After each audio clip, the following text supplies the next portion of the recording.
Welcome to another mini edition of the Penciled In podcast. I am producer Petter, as everyone knows by now. So, this particular episode is going to be more of a catch-up episode, if you will, looking back at what happened at Futureshock as well as Catch. So obviously I am here. We were meant to have recorded last week, but obviously illness and just things getting in the way, planning kind of went astray. So we are hoping to try and do another episode sometime this week.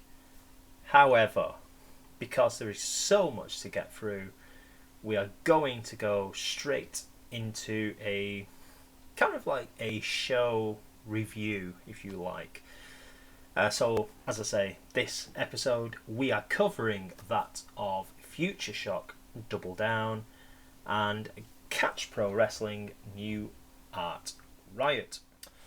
So, we will start off with the show that was the furthest back, and that was Futureshock's Double Down, taking place at the Stockport Guildhall. And the card itself looked amazing. So let's see if that's how it panned out. The first contest we had saw a tag team encounter featuring debutantes to the Futureshock show in Hamza Moza and Mo Akhtar. Apologies on pronunciation, it is not my thing. Or NGR, as they are better known as they mostly wrestle over at PPW in Yorkshire. Their opponents were everyone's favourite foils, I suppose it's one way to put them. That being Jensen Vesper and Peter Sador, everyone's second favourite Canadian. I'll kind of let you guess who everyone's favourite Canadian is. Before the match started, though, we saw Vesper and Sador come out with tag team titles, which had been beautifully crafted, I have to say, to look like the old John Cena spinner belts, which had their own specific face on them. So Vesper had one with Vesper's face, and Sador had one with Sador's face, which I tried my best not to laugh, but I genuinely couldn't keep it in. I found it extremely funny and entertaining, so shame on me for feeling that way. The match itself was a really solid opener, to be fair. NRG kind of got the start of the match.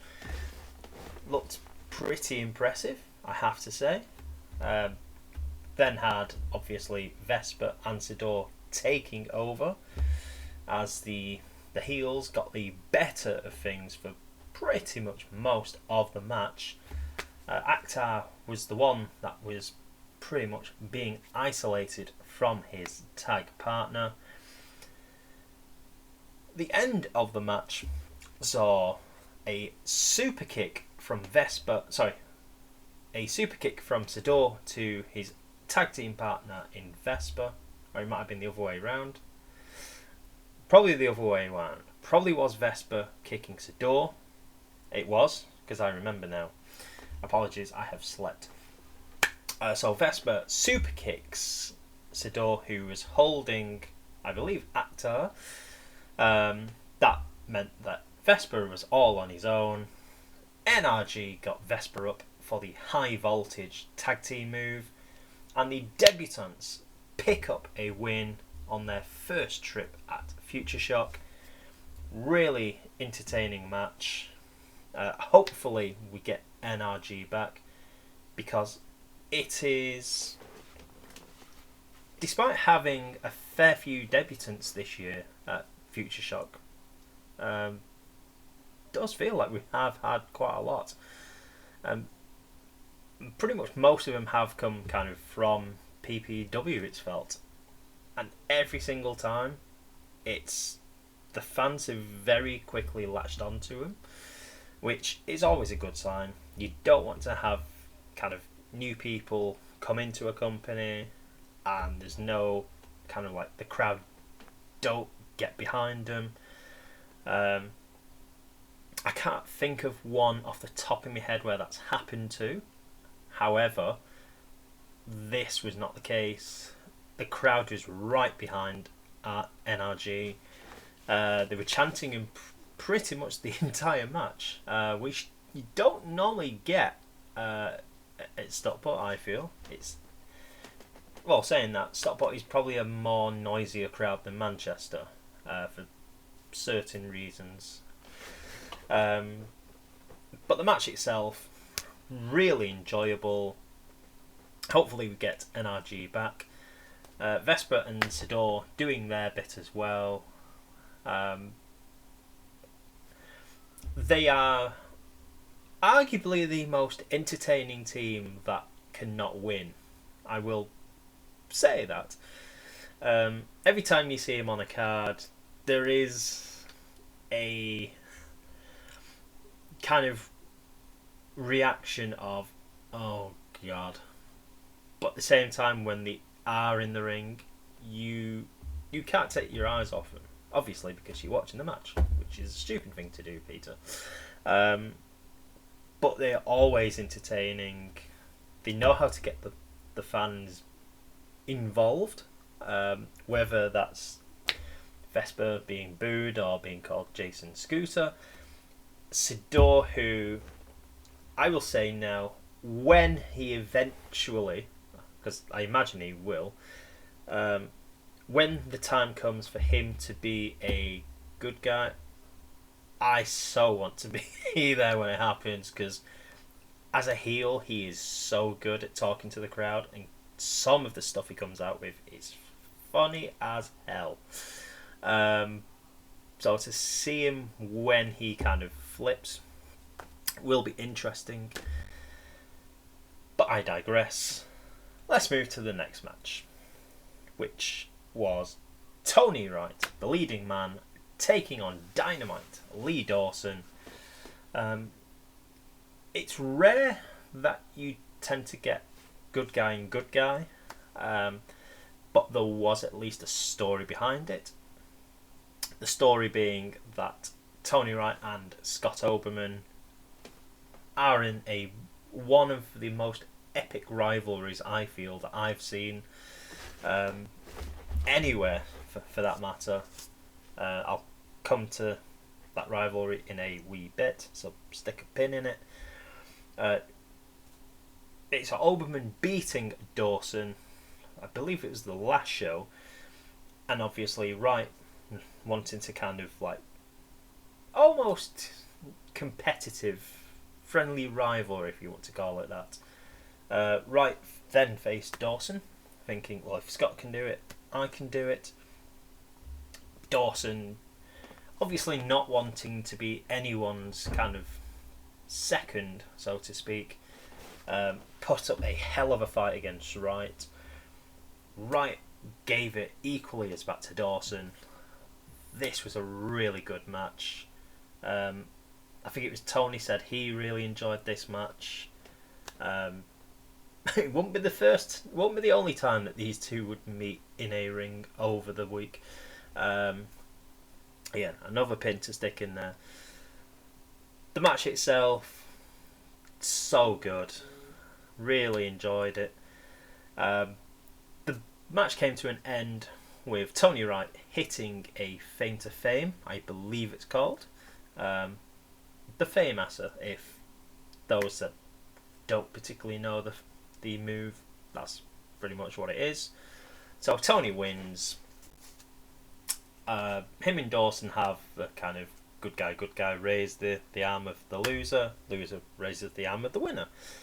Everyone seems to then go on their merry way, except we then have the guitar strains of Metallica's song, nothing else matters. Riot kind of stands in the ring, fully expecting Oberman to come out and do something, and he would be right. As Scott, in his Everton shirt, one that had me and my friend Lindsay, who isn't fellow Evertonian, so she's watching this. Hello. Oberman came out, clocks Riot with the Adrenaline title, asks for the microphone. Oberman cuts a promo. Tony Ryan, this is a mess that you made. I didn't want to do this. I stopped you from winning this once, and you won't let me live. I tried to be the peaceful one. You won't let me go. So instead of being the peaceful one, Tony Ryan, I'll come for you now. That's what you wanted, right? There's your picture, Tony. Post it on your Instagram. Invite me to be a collaborator. I'll like, I'll share it. But just know, that's as close as you get. You'll get your match, but you don't get another shot if you lose. For the Futureshock Adrenaline title. However, there now is a stipulation added to this contest. That stipulation being that if Tony wins, Tony Riot is the Adrenaline champion. However, if Scott defeats Tony, then Riot will never be able to challenge for the Adrenaline title ever again. So it's made that title match already more spicier than it was before. And talking about the rivalry, it comes across to me at least, this rivalry feels very much like back in 1998 when you had Triple H of DX, The Rock back in the Nation days, two kind of youngsters trying to make a name for themselves but being heads of like their own faction group. But when you put them against each other, the matches they had were always memorable, and every single time kind of they came face to face or they were involved in a match against each other, you always got excited and you always wanted to see more of it. The more this rivalry has grown and grown, it has gotten better, the story, as it's gone along.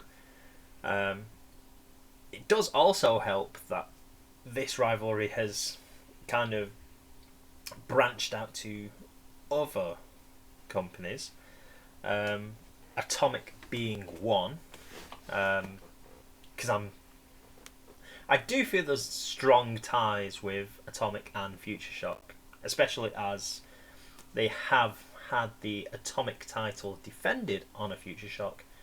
Equally, a Futureshock title has been defended technically on an Atomic show. So them two are possibly meeting at the Ken's Brewery in Liverpool, or the Content at Liverpool, on August 10th. But we will come to that down the road. First off though, this match, Oberman and Riot, out of all the matches that could possibly happen on the anniversary show, this is the one that I am looking forward to. At the moment, I would put this as the main event of the entire weekend, the show, I should say, because I feel like the the Futureshock Championship has not particularly felt like the top title, and it hasn't really felt like the top title for a long time now. I don't think it's felt like the main title in Futureshock since the anniversary show last year. Why? I mean, I could say it's, without trying to sound too thing, I don't think it's particularly been booked well, the heavyweight title, or the championship I should say, because it's not really a heavyweight title. But the Adrenaline title, if you look back even to last May, I believe, when you had the whole rivalry with Lance Rivera and Chris Ridgway, and you had kind of Lee Dawson added in that mix, from that point to going forward, the Adrenaline title has easily, for me, been the better title at Futureshock. Even though it seems like it's more not a mid-card title, but it's the workhorse title, much like the Intercontinental belt would be in WWE. So, moving forward with Scott and Tony, I think this could very well set up a interesting future, because I see both of these men being Futureshock champion down the road. Next on the agenda, because I will not particularly go in order here. So we had Romy Kendrick taking on Bryce Strong. This was an interesting match. At the time, it didn't really hit with me, and I'll tell you why. We had just come off the women's title match, which I will come to last. We then had like an interval, and I feel like you do need a bit of a fast-paced match to start the second half. Romy and Bright are two strong bulls, and I don't think having this match on first particularly helped. Was it a good match?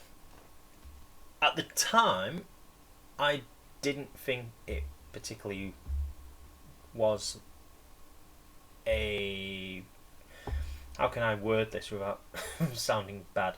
It was a good match, but I don't think it did much. Then I thought about it more, and then I was thinking about the storylines. And Bryce Strong currently went most of last year being this kind of big game hunter, taking like items from certain people. You had Prince Pele losing a bit of his hair, which he still has, and Pele called him out, saying, "I hope you've been cleaning it because you're a weirdo."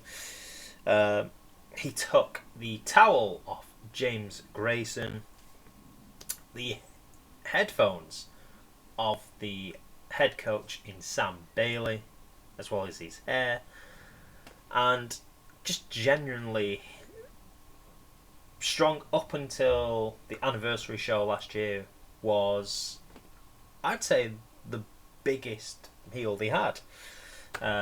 Maybe besides CP Riley, but that's a different thing. But it just, I mean, overall with Futureshock, I think it's almost been a bit of a reset that they've been missing. But I'm kind of going completely off topic here. But as I say, the story with Strong is he's found himself beating up opponents, dominating contests, and always seemingly coming out the wrong end. For one match being Matty Tucker a couple months ago, that was more like a back and forth, but Strong was the far more kind of that shaded that contest, if truth be told. But Tucker would take advantage and ended up winning. Strong then faces Romy Kendrick. Same thing happens here. Strong basically dominates Kendrick for the entire match. Has everything in hand. Looks on course to win. Then chooses to go on the top rope. Goes to hit like a swanton bomb. It does not pay off. Romy then grabs him, hits a Michinoku driver, gets the 1-2-3. Strong is left frustrated and annoyed to have lost the contest. I think they're going to do something with this. I do have an idea what they may go down, but a couple people know this already because I've explained to them. But it's going to be an interesting near upcoming future for what happens with the Hunter.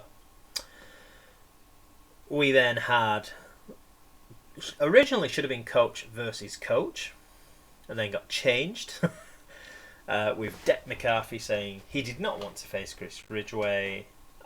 He was going to have one of his trainees do his dirty work for him. So we had Chris Ridgway taking on one of Deck McCarthy's trainees, which would be Aidan Tevlin. This was a entertaining contest, I think it's fair to say. Tevlin, who for the first few minutes of this contest, as you would expect, it kind of got beat up a bit. Ridgway seemed to take, not pity, but seemed to give him a fair bit of leeway. Tevlin, obviously with Death Wish, slapping the taste out of Ridgway's mouth. Ridgway standing there smiling like a Cheshire cat, which being in Stockport would pretty much be a perfect place to be smiling.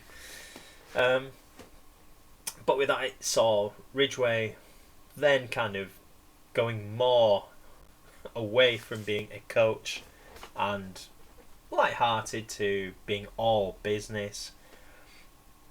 Just basically kicked and punished poor Aidan Tevlin. Tevlin, though, in his defence, put up a very good effort in this contest. But, of course, he would succumb to one of the head trainers at Futureshock as Ridgway hit his traditional now brainbuster, gets the 1-2-3. Ridgway wins. We then had, during this past week, the announcement that on the next show at End of the Line, which I think is either the 17th or the 19th of July, we were meant to have a lumberjack match between Chris Ridgway and Deck McCarthy. Sadly, that will not happen, as last weekend saw Chris Ridgway having a match, possibly at the Rev Pro show, might not have been, sustained a hairline fracture towards the neck and a sprain tear. Whatever, Ridgway is pretty much on the shelf for a while he hopefully gets better soon, recovers as quick as he can, because Ridgway in recent months has been on fire.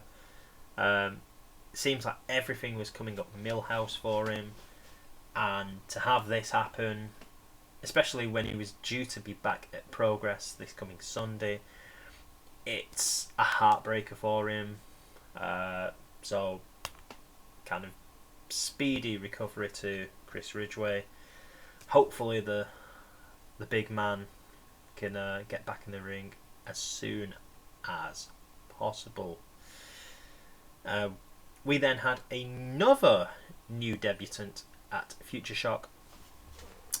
This saw Leonie Rose taking on everyone's favourite karaoke singer, or Lana Oki singer, in obviously the best in Lana Austin. This was a fun match, it has to be said. Rose gave as good as she got. Austin, of course, being more the agitator, I suppose you can say, can at times flirt with being a good person, but deep down we both know she has a black heart. So she's not going to be fully a nice person. And I think deep down we all prefer the heel Austin. Does make me laugh when she will pick on kids, because I have a sick sense of humour. Had a go at one person, that one little kid, who, when she does pick on little kids and they fight back, I always love it. But shout out to this one little lad who would give it both barrels back, and I think caught her out, and I am positive she was corpsing at least 3 or 4 times because of his behaviour. The ones that were with him, I think, were trying to stifle their laughing as well. I do think that actually helped with this match, if truth be told. Because she obviously berate the crowd, but then she kind of had someone to channel her anger, so to speak. And this one little lad on the front, she constantly kept saying, "I'm going to hit this for you." He would then cheer more for Rose. Everyone got behind Rose, wanting her to kind of get the better of Lana. Though I think we all kind of want Lana to win because she's one of our own. But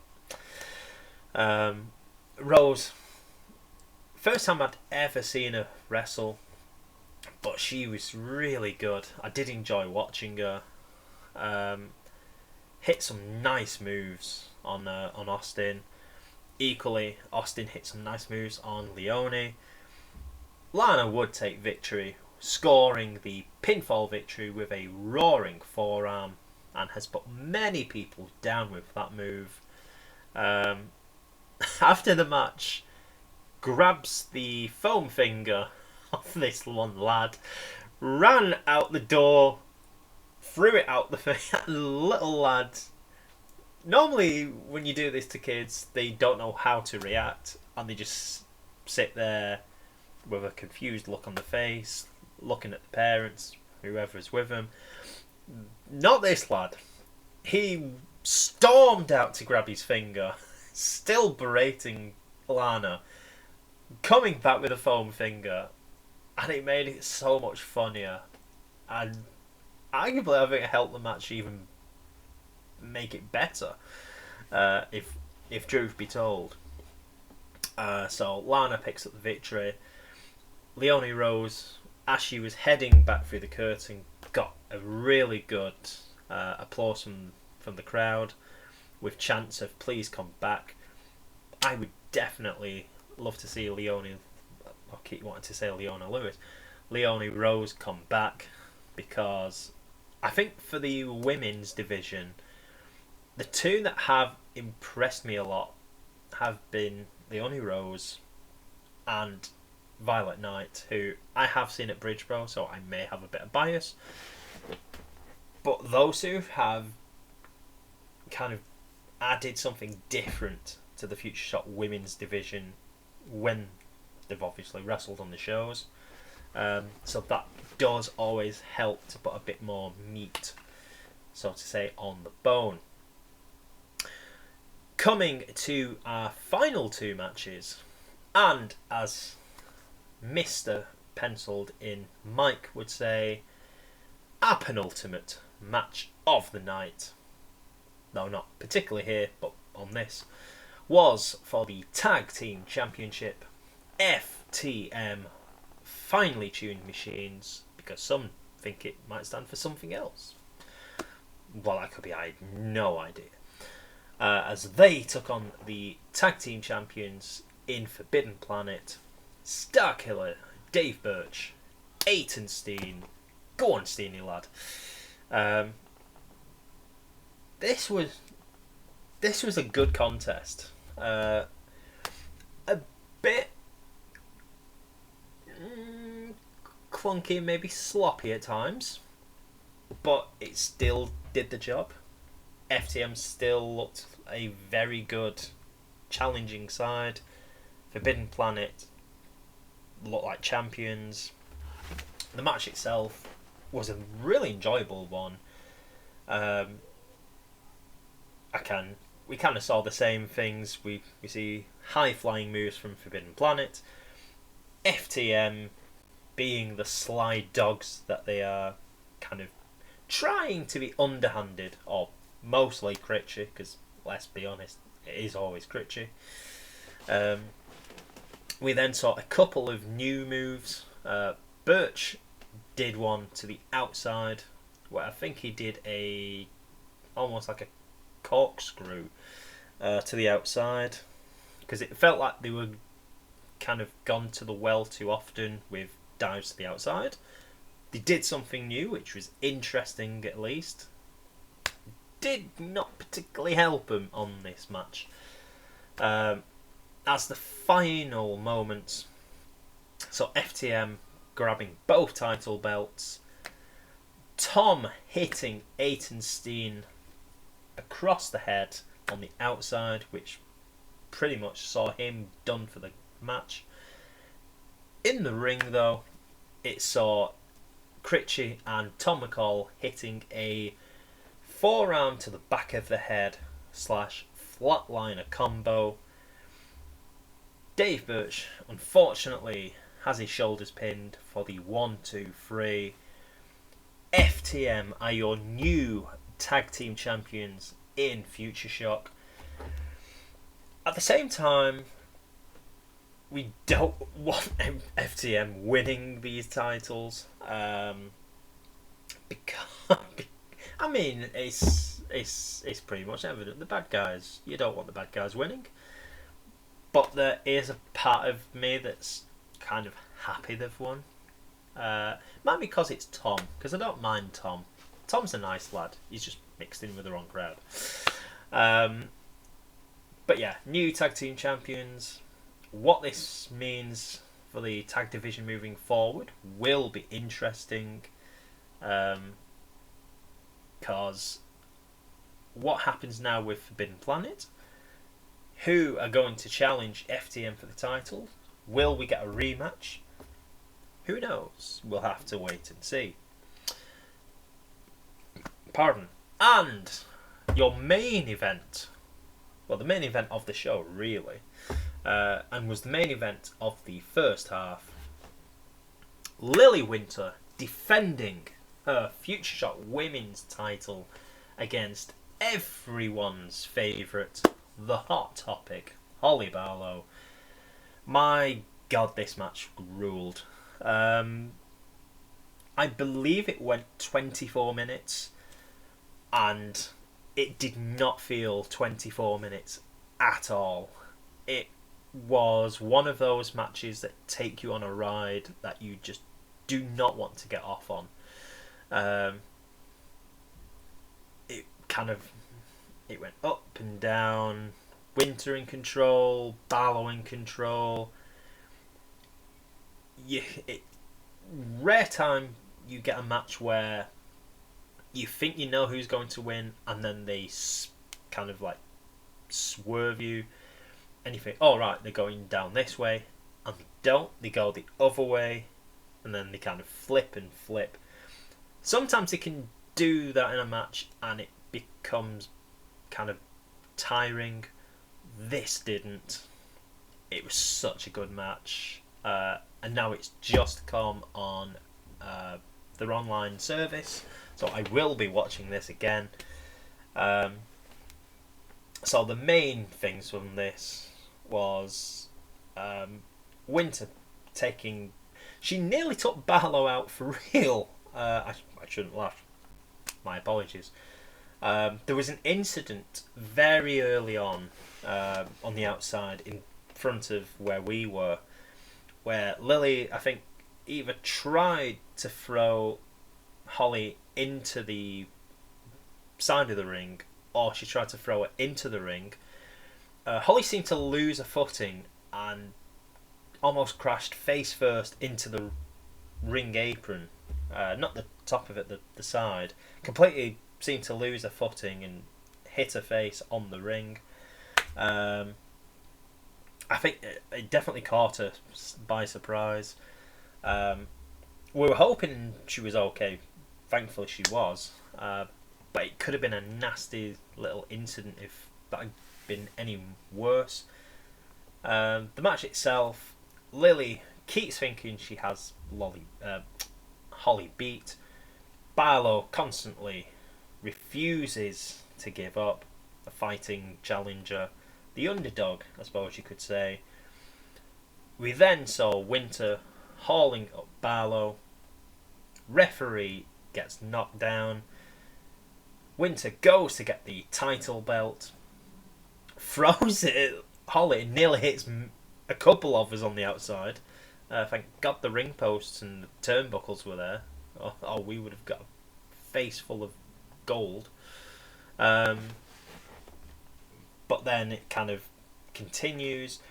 Winter then hits a skull-crushing finale on Holly on the belt, face first. She thinks that's going to be enough. Referee counts the 1, 2, 2.99. Winter cannot believe it. Holly then hits the Crossroads to not just win, but become your new Futureshock Women's Champion. This was such a good match. But Holly, for me, seems to just be having banger matches this year. Every match that I've seen her in, she's pretty much knocked it out of the park every time. Her match against Lizzie Evo to become the #1 contender was a hell of a match. The encounter she had against Lana Austin, just any match she's had this year, really, but especially the last few months, she's just raised that bar for me. So happy to see Holly winning gold, and a nice little kind of bow on this kind of rivalry, because if you recall, it was Lily that dragged Holly out of retirement at the anniversary show last year. Lily beat her, as I think Lily made her title defense, I believe, because she said she would take on a former champion. Holly, who was doing socials, took the brunt of the beating. In all fairness, it was a squash match, but from that point onward, Holly has kind of come back slowly, warmed up, and now is sizzling at the top, which would pretty much be the ideal thing, being the hot topic. But yeah, we have a new women's champion, and the outlook for Barlow as champion definitely looks a bright one. Covering this whole show, it's an interesting one, because a few of us thought the same thing. There were a few things that went on, like a few decisions that didn't particularly make any sense, because I will say this, and I know someone will be watching, and I do not mean this in any kind of criticism, even though it will come out as a criticism. we had, during the tag match, the referee counting I think he didn't get to 2, he got to 1 before saying they weren't the legal man. So why did you count? I know it's force of habit, but there were just a couple of things. But in fairness, the first half of the show seemed really good. The second half, I feel that women's title match took a lot out of everyone.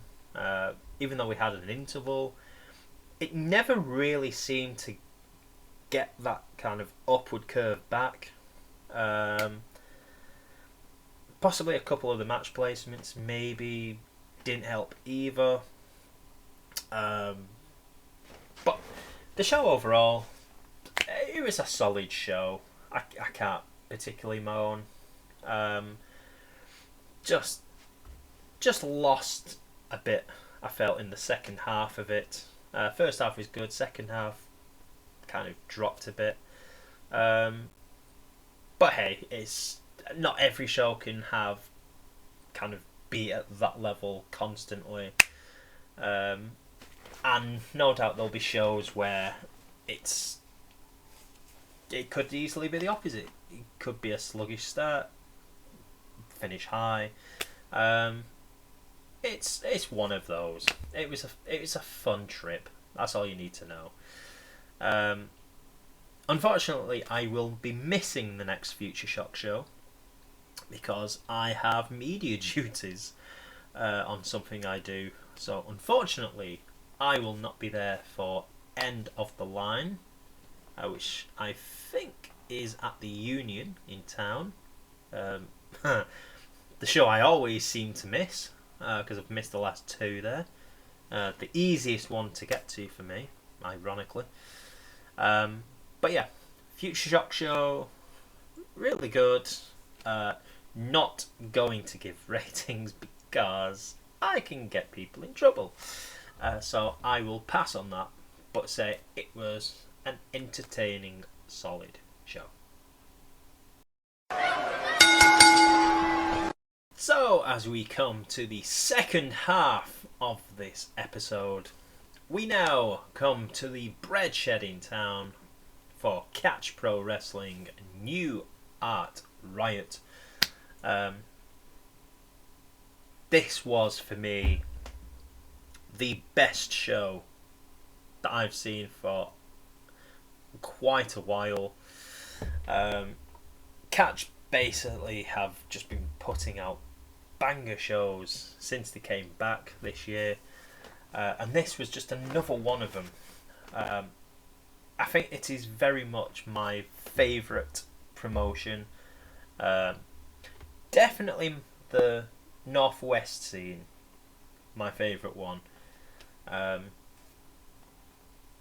kind of leave that there. Not getting in any trouble. And I know I've made comments where Atomic and Catch kind of have this ongoing rivalry because of me saying things I probably shouldn't say. I know it's all in jest, but you know, love wrestling. No matter what promotion, it's all fun. But yeah, let's look through what happened because there's a lot on this that really excited me. Any more excitement, I would have needed police. So, the first match we had was an open challenge from Gorgon, which was accepted by Bodak. There wasn't too much I can really add to this. There wasn't a whole lot in it, to be fair. I can't remember a whole lot about it. Both basically kind of went back and forth. For an opener, it was solid.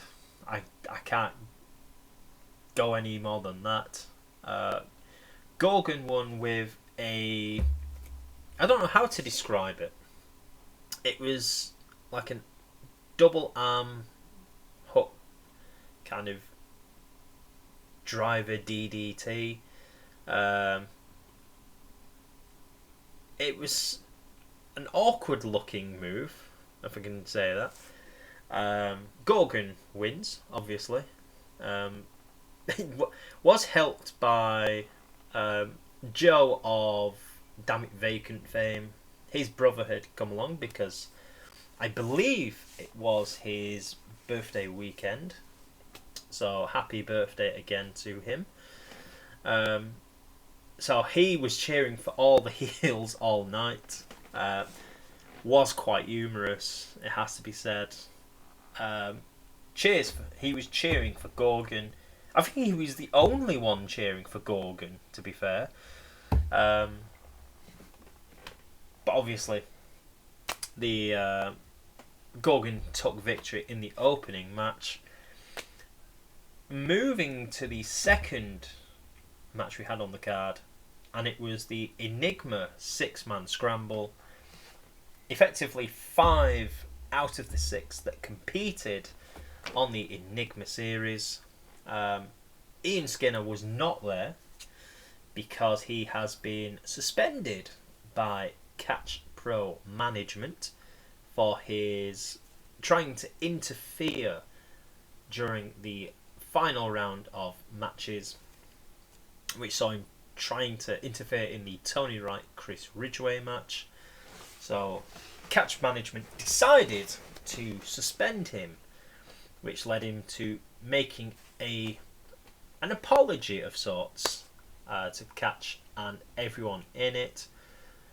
So we had, obviously, from that tournament, the leading man Tony Wright, Aiton Steen, Troy Ryan, Tom Farewell, Dynamite Lee Dawson, and the final member that was thrown into this 6-man scramble was the Cyber Slayer in Joe Kessler. Kessler being added to this match made it even more better, I felt. As we kind of saw a coalition between Kessler and Farewell. It started off, though, pretty much with everyone just attacking Tom, it felt. Then it just kind of very quickly got out of hand. Everyone got the moves in. Ryan and Kessler ended up on the outside. Ryan tried to throw Kessler into the wall. Kessler avoided it, but would eventually get thrown into the wall, being thrown into it, not launched like he does to everyone else.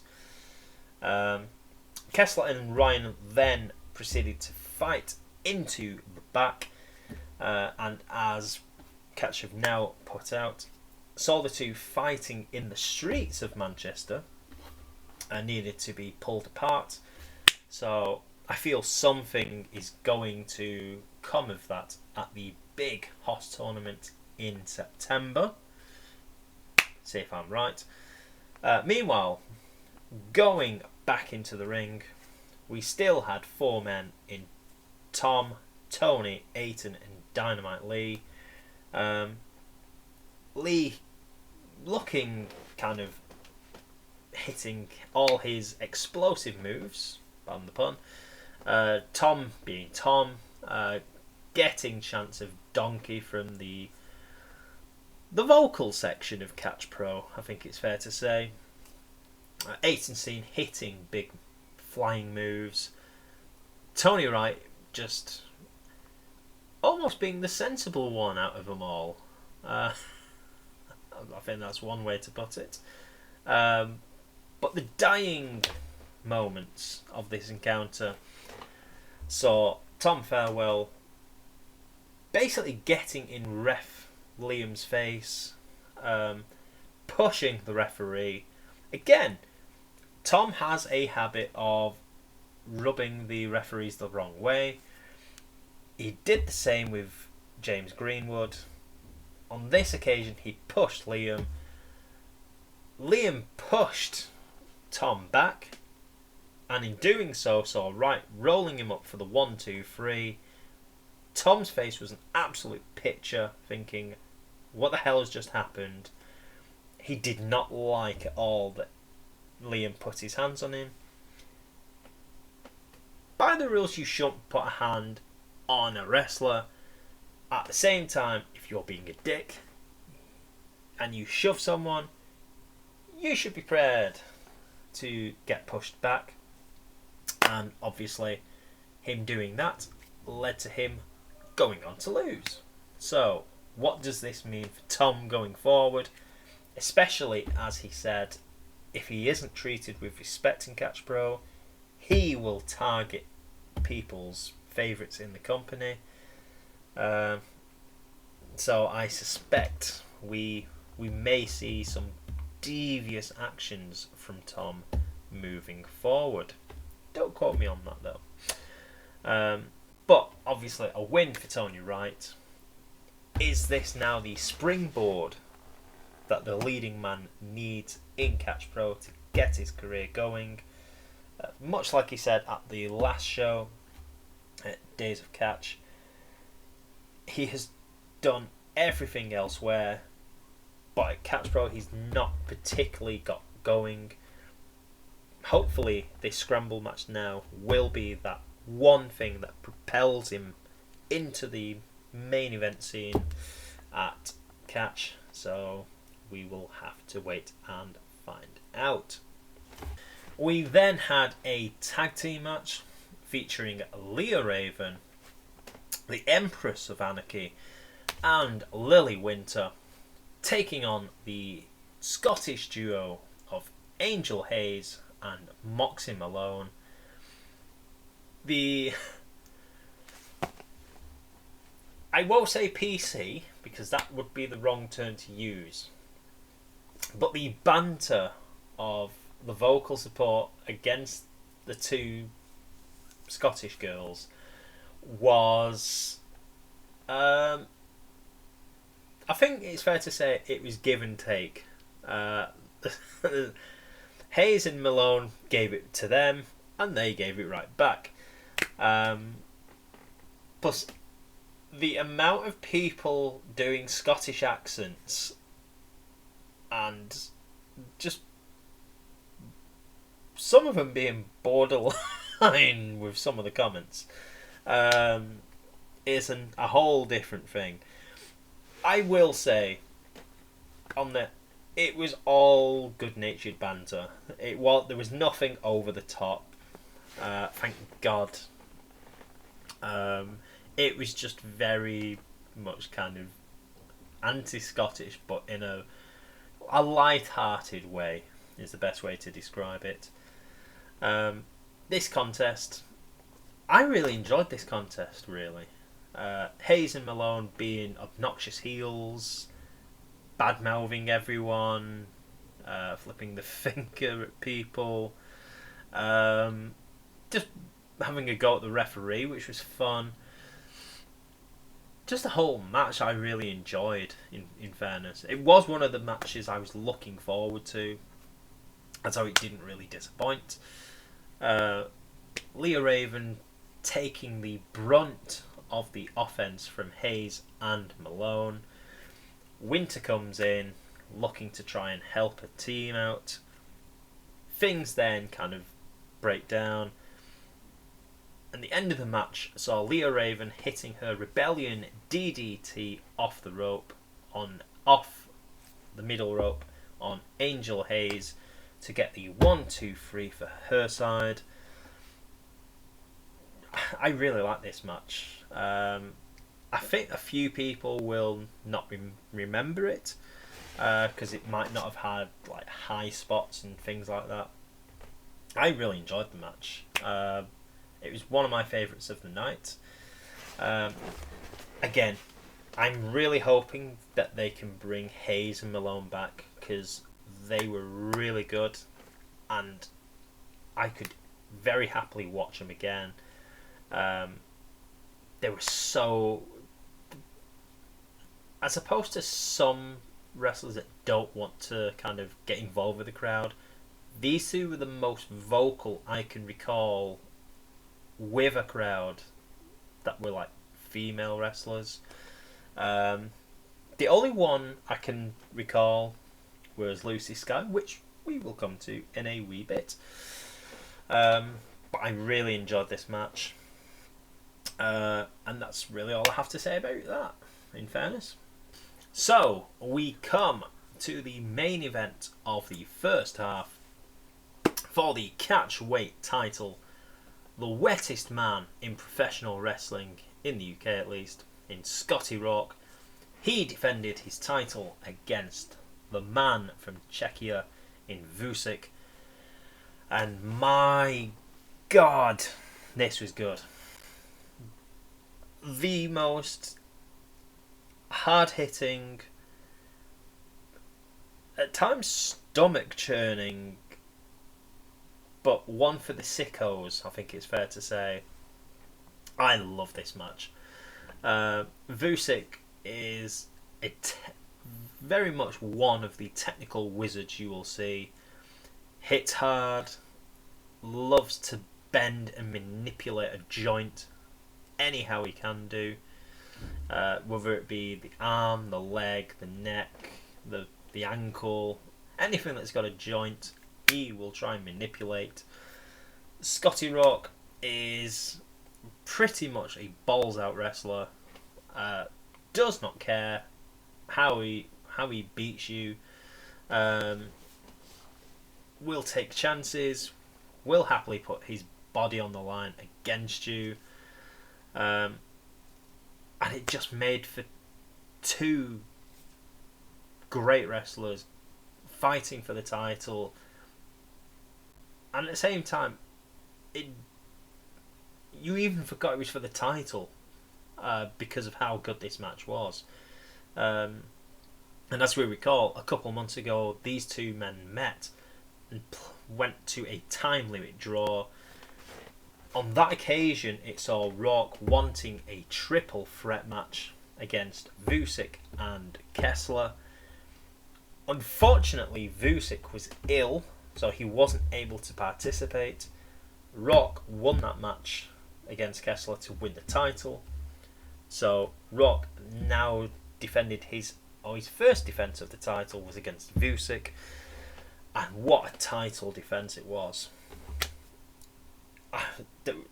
Vucic basically tortured Rourke. I think that's the best way to put it. Even kicks from Rourke to Vucic hurt like hell. It was... When the match is uploaded, I implore you to watch this. It was cinema. Pure cinema. Rourke took victory in this contest though with a black mass kick, or pretty much like a black mass kick that put Vucic down. Didn't feel like that was going to how we end things, but to do that from nowhere, it did make a bit of sense. Really love this match. I definitely hope we see him go again because I'm sick. In more ways than one. We then, when we started the second half, had the Catch Women's title and saw Lucy Sky making her first defence of the title against Holly Barlow, fresh from her Futureshock title win the night before. Again, this was a really fun match to watch. Lucy Sky, who is a heel here, and the more I see her now as a heel, the more I actually love her because she is so good as a heel. Most places I've ever seen her, she's kind of I want to say a good girl, but that could be totally wrong way. She's normally the baby face. I'll say that because it makes it better. But to have her as the heel here and her just talking to the crowd, giving the finger to everyone. I've only seen her heel once elsewhere and had me in stitches off the page like last year. so funny. But at the same time, I don't think she was meant to have been funny. Um, but I think the decision not to have Winter as champion and put the title on Sky, I think makes so much sense. Because obviously Lizzie Evo was a champion, had the title stripped from her, so you do want the babyface to kind of chase the heel for the title, and having Lucy now as the champion, I think is going to be so much fun for anyone that kind of really puts up a challenge for her. I just really love the women's division in catch. In fairness, but then I am a big fan of the women's division in all promotions, because I actually think they're a bit better than a lot of the male divisions, if truth be told. My hot take there for you. But this match, again, Holly just having banger matches with Lucy. It surprised me so much that this was the first ever meeting between the two. I couldn't believe that. Both of them worked really well. Some good chemistry. Holly being the sympathetic babyface, Lucy being the loud, obnoxious heel. Worked on so many levels. Unfortunately, we were not to have Holly 2 belts over the weekend, as Lucy Sky picked up victory with, I believe, the big knee to the face, and the crumble complex that Holly has is outstanding. There are certain people that can make a move look more devastating than it needs to be or it can be, and the crumble complex that Holly has is in line with some of those people. Just the whole thing of when she takes these hits. Sky obviously wins the match, defends her title. What we get now with Lucy moving forward, we don't know. Could we see possibly Winter put in another challenge? Again, we'll have to wait and see down the line. Oh God! Now we have 2 matches left. The penultimate match of the night saw the Enigma Series final best 2 out of 3 falls contest between Scott Oberman and Chris Ridgway, former and current Northwest Strong faction stablemates. Mates is probably the wrong term, but former faction members clashing. If you have not seen the videos to the lead up for this with Ant the editor, the work that Ant does is out of this world. He is one of the best in British wrestling anywhere for me. The videos he put together for this, the interviews with Oberman and Ridgway, the kind of emotional displays, and it's one of the rare times I've watched a promo video and it has got me. Oberman's video, if you get a chance to see it, is so good. Honestly, it's so good. Ridgway's equally. Both of them grab you and told you the whole story of why this meant so much, and went back in history, moving forward. I just really love this. The whole everything, the whole package, the promos, this match, everything I just loved. And I will not be... Yes? Right. Alexa, stop. Just everything with this I loved. So, obviously being 2 out of 3 falls, I can immediately hear Andy Ogden from Graps and Claps going mad, going, we know what the scoreline's going to be. Yeah, we pretty much did. We all knew it was going to end 2-1. But even so, it was still so much fun. I can't tell you how much I love this match. So the first fall went the way of Chris Ridgway, who, dear God in heaven, beat the shit out of Oberman. Kicks, chops, pretty much kicks to him.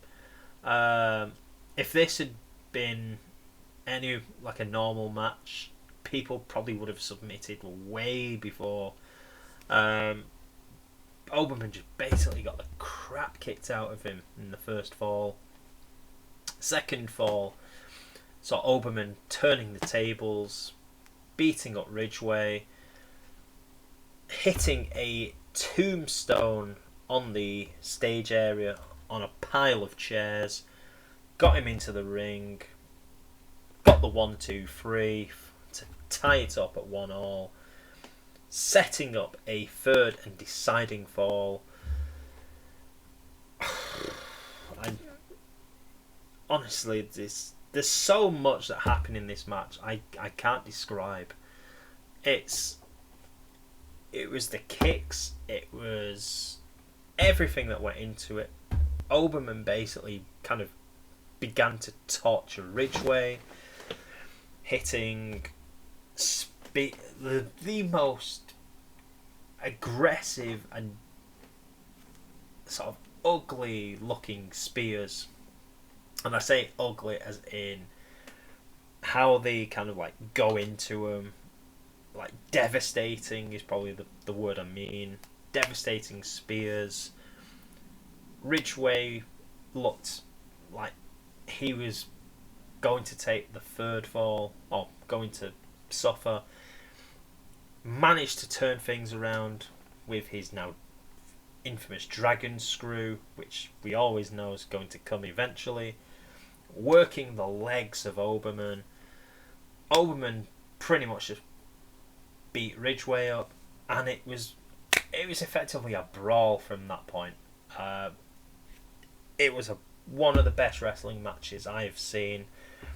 I currently have it at number 1 this year in all the matches I've seen.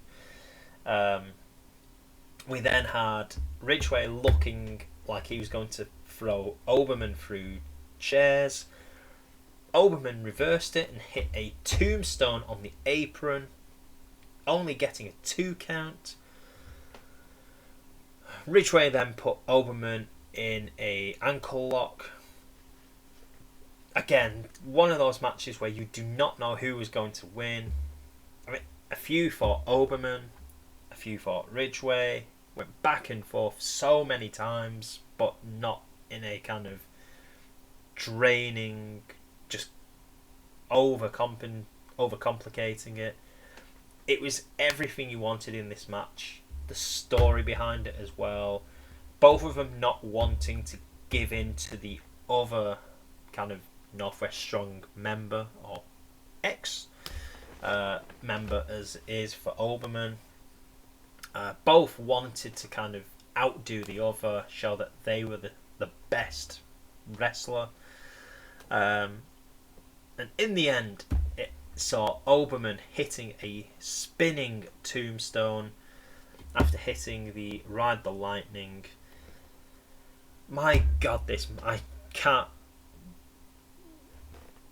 compliment this anymore. Honestly, when it is uploaded, this is one of the best matches I've seen. Oberman takes victory wins the Enigma Series final, is now the number 1 contender for the catch weight title. So him and Scotty Rock will get it on down the road. Again, this is one of my favourite matches this year. Not even the bias of me being an Oberman fan, a massive Chris Ridgway fan. There's not many matches that tell a story. This told a story and more. Honestly, it is hands down the best match I've seen this year. And I have been to a lot of different promotions and saw some great matches. But this, hands down, outranks every single one of them. And it will take a hell of a lot to shift this from number 1 for me. But yeah, I think after that match, I think everyone wanted a cigarette. Just how good it was. And we then came to the main event of the evening for the GMAC title, that being the Greater Manchester Athletic Council, I believe. No, the Greater Manchester Athletic Commission title. I knew I'd get it right eventually. So Brady Phillips defending his title against Big T Justice. This was bonkers.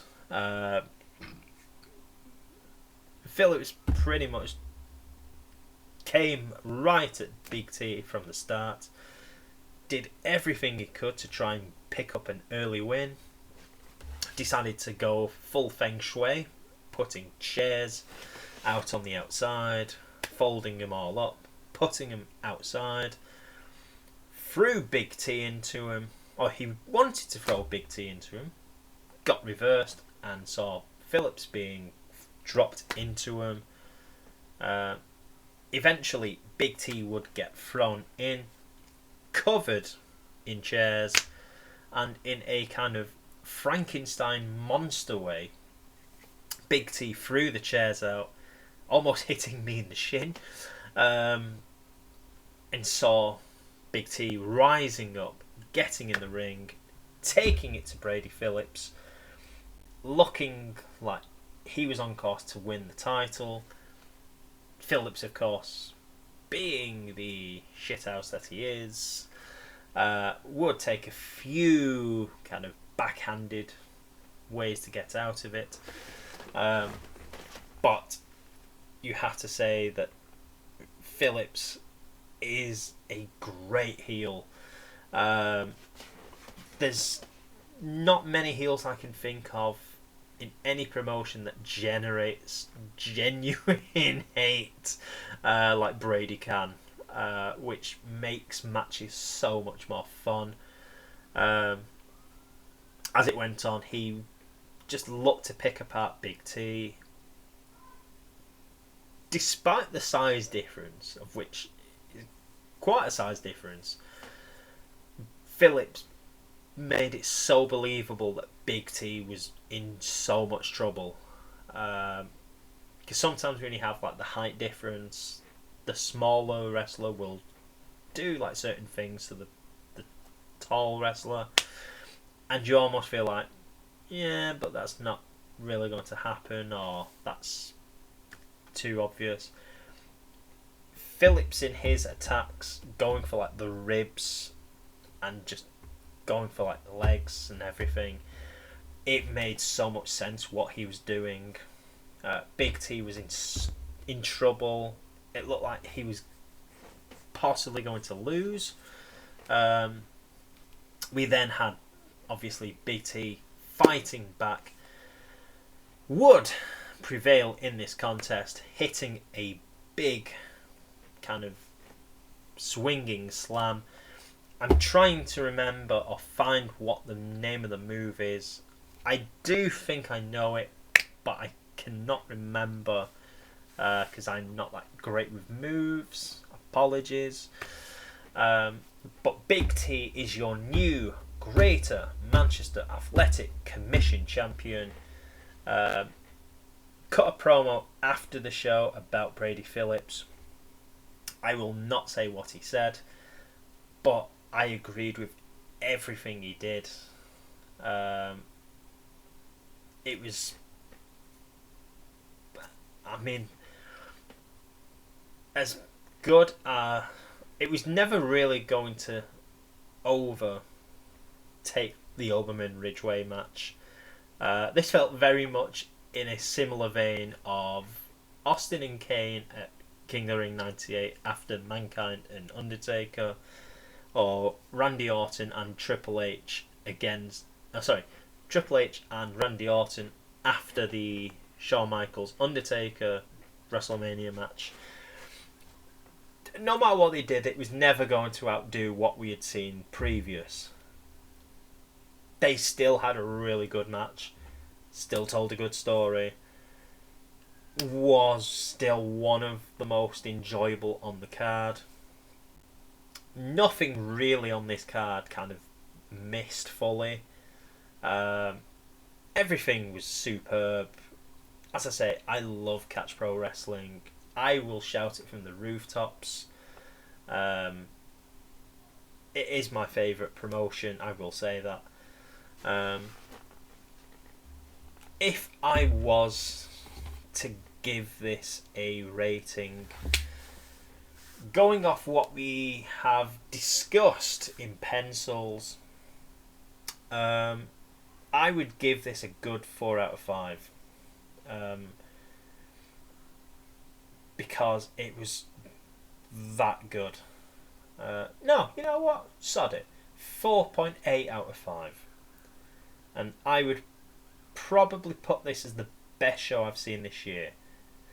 Possibly recently biased. But despite all that, it was a great show.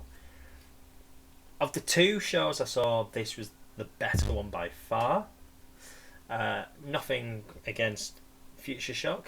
They will have better shows. Not bad-mouthing them at all. But Catch just has something different, which is so much fun.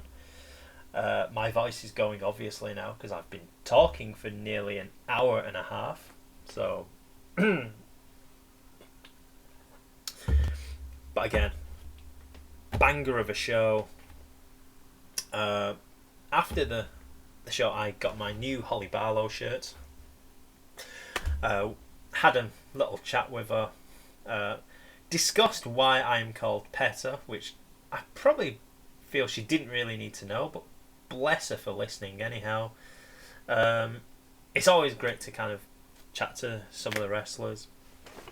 Had Ref Liam surprise the hell out of me because I didn't know he was talking to me. Told me that he listens to the show, so hello, Referee Liam. Always nice to hear this show get some love. I'll be honest, the shows are a lot better when it's not just me, because I've said it before, I am not that great doing them on my own. It is so much easier and better when you bounce off others. And I will die on that hill saying it. But as I say, this has been a fun little trip down memory lane for me. Obviously, this weekend we have two shows. Well, two shows I'm doing at least. And we will probably look at two of the three, or all three, when we get a chance to sit down and record. One being Friday night for me, as I head down to good old Brizzle in Bristol to take in Evolution Pro Wrestling. That is for the burning down this. I will remember what it's called. I will cut that. But anyhow, I'm going to Bristol to watch the all women's card there. I'm so excited for that card. A couple have been announced. I will leave that there because we'll probably talk about it tomorrow. We also have Infamous at the Runcorn Masonic Hall. That is where I believe Nikki and Mike will be. And on Sunday is Progress at the O2 Ritz in Manchester, where the entire Penciled In Case family will be there. And that card looks so good. Apart from the fact we now have no Chris Ridgway, which is a bummer, the card is still stacked. It's such a fun looking card. The replacement for man like Doris's opponent will be an interesting one. There was already chat in Nikki's Discord over it.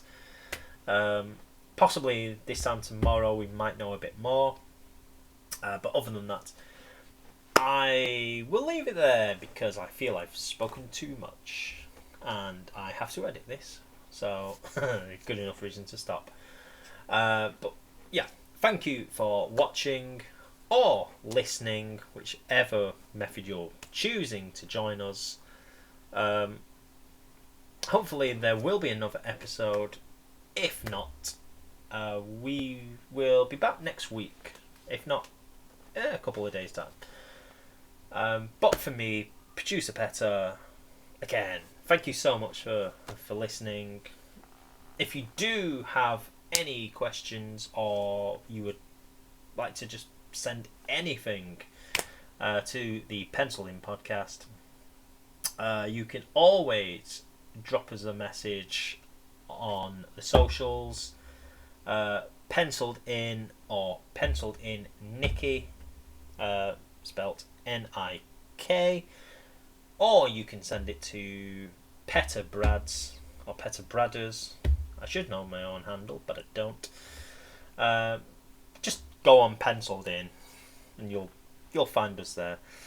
But for now, have a very good evening, or morning, or afternoon, no matter what day it is.